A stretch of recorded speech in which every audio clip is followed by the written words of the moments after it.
Bonjour, je suis le docteur Gilbert Boujaoudé, je suis médecin sexologue et nous allons voir aujourd'hui comment augmenter naturellement la testostérone.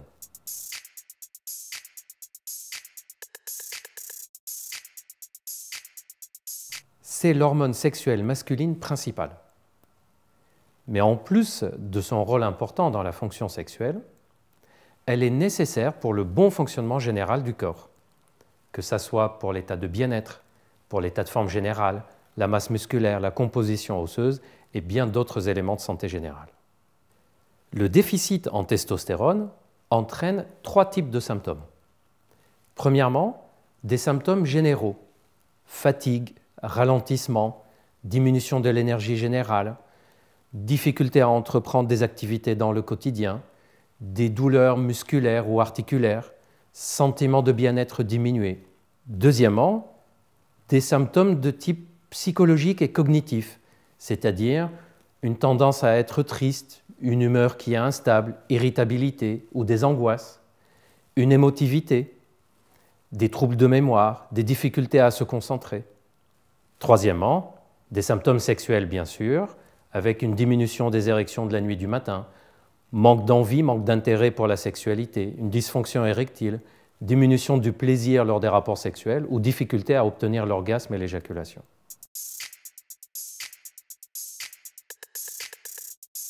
Comment stimuler naturellement nos sécrétions de testostérone? Voici pour vous 7 conseils connus pour leur effet stimulant sur les sécrétions de testostérone. Premièrement, la pratique d'activités physiques et sportives régulières. Une activité sportive, même modérée mais pratiquée de façon régulière, peut aider à augmenter les sécrétions de testostérone et surtout peut aider à moins ressentir les effets et les symptômes du manque de testostérone. Deuxièmement, éviter l'excès de poids et en particulier le poids au niveau du ventre. En effet, la graisse que l'homme peut accumuler au niveau abdominal, c'est l'ennemi numéro 1 de la testostérone, puisque cette graisse abdominale a tendance à détruire la testostérone dans notre corps. Donc, on évite de prendre du poids et si on en a pris, on cherche à en perdre. Troisièmement, la luminosité et l'ensoleillement. À chaque fois que vous pouvez vous exposer aux rayons du soleil, faites-le. Non seulement c'est très utile pour les os et pour le moral en général, mais il a été démontré que cela peut stimuler aussi les sécrétions de testostérone. Quatrièmement, le sommeil.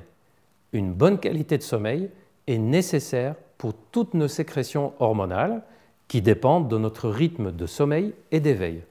Cinquièmement, cherchez à éviter et à diminuer le plus possible le stress et les sources de contrariété.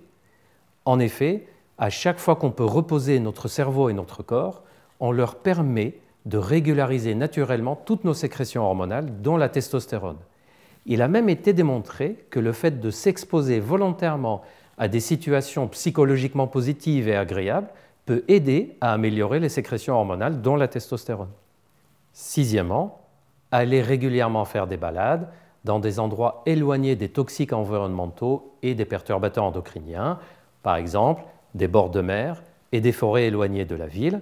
En effet, ces milieux permettront à notre corps de s'éloigner des toxiques qui empêchent les sécrétions hormonales, dont la testostérone, et de se régénérer naturellement. Septième et dernier conseil, il existe certains compléments alimentaires et certaines plantes connus pour leur effet stimulant sur les sécrétions de testostérone. Il s'agit donc de phytothérapies qui peuvent contenir plusieurs plantes et plusieurs produits en même temps, parmi les plus connus, le zinc ou le Tribulus terrestris. Mais attention, de nombreux produits se vantent d'être des stimulants de la testostérone, alors qu'ils sont des contrefaçons ou qui ne sont pas sérieux dans leur fabrication. Donc n'hésitez pas à demander conseil à votre médecin ou de vous renseigner sur la fiabilité des produits avant de les acheter.